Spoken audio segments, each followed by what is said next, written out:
ওই যে হাদিস কিছুক্ষণ আগে বললাম যে 70,000 মানুষ জান্নাতে প্রবেশ করবে, তার মধ্যে তারা হলো কারা? তারা তাদের পরিচয় দিতে যে আল্লাহ রাসূল সাল্লাল্লাহু আলাইহি ওয়াসাল্লাম বলছেন হুমুল্লাযিনা লা ইস্তারকুন, তারা রুকিয়া করে চায় না বা মন্ত্রতন্ত্রে বিশ্বাস করে না, অর্থাৎ যেটা হারাম রুকিয়া সেটার সাথে তাদের কোনো সম্পর্ক নেই। হারাম ঝাড়ফুঁক, যেটা হারাম কথাবার্তা দিয়ে যেটা ঝাড়ফুঁক করা হয়ে থাকে সেটা থেকে তারা দূরে থাকে।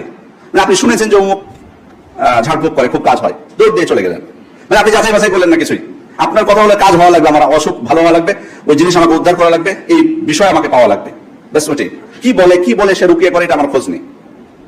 এটা একটা উদ্দেশ্য হতে পারে। আবার একটা উদ্দেশ্য হতে পারে রুকিয়া শরঈয়া, যেটা বৈধ রুকিয়া, যেটা বৈধ ঝাড়ফুঁক, যেটা কোরআন হাদিসের দোয়া দ্বারা, সেটা তো জায়েজ, কিন্তু সেটা নিজে নিজে করা উচিত। আরেকজনের কাছ থেকে চাওয়াটা এখানে এই হাদিস দ্বারা বোঝা যায় না যে হারাম, কিন্তু বলা হয়েছে যে তারা চায় না।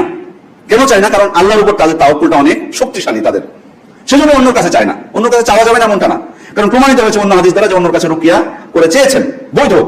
কিন্তু 70,000 বিনা হিসাবে জান্নাত, এটা তো এত সহজ না, এটা তো মাত্র অল্প কিছু মানুষ। সেটার অন্তর্ভুক্ত হতে হলে আমার তাওয়াক্কুলটা এতটা শক্তিশালী হতে হবে যে আমি কারো কাছে রুকিয়া চেয়ে নেব না, ঝাড়ফুঁক করা চেয়ে নেব না, বরং আমি নিজেই করবো। আমার তাওয়াক্কুলটা এতটা শক্তিশালী হতে হবে। আমাদের এই জিনিসটা নাই, খুব কমতি আছে। মুখস্থ থাকলেও যায় না, অন্যদের খুঁজে বেড়াই আমি। কি সমস্যা? আল্লাহ রাসূল তো বলে দিয়েছেন যে এই দোয়া পাঠ করো, এটা হবে না। কিছু হলো সমস্যা হলে পানি নিয়ে দৌড় মারলো হুজুরের কাছে।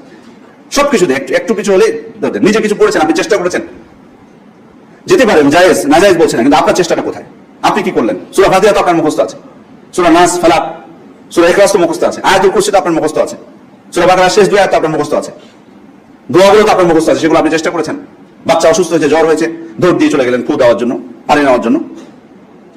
আমাকে অবশ্যই তাহলে বুঝতে হবে যে আমার তাওয়াক্কুলে কমতি আছে। আমি আল্লাহর উপর তাওয়াক্কুলে আমার অবশ্যই কমতি আছে। আমি আরেকজনের উপর নির্ভরশীল কেন হচ্ছে?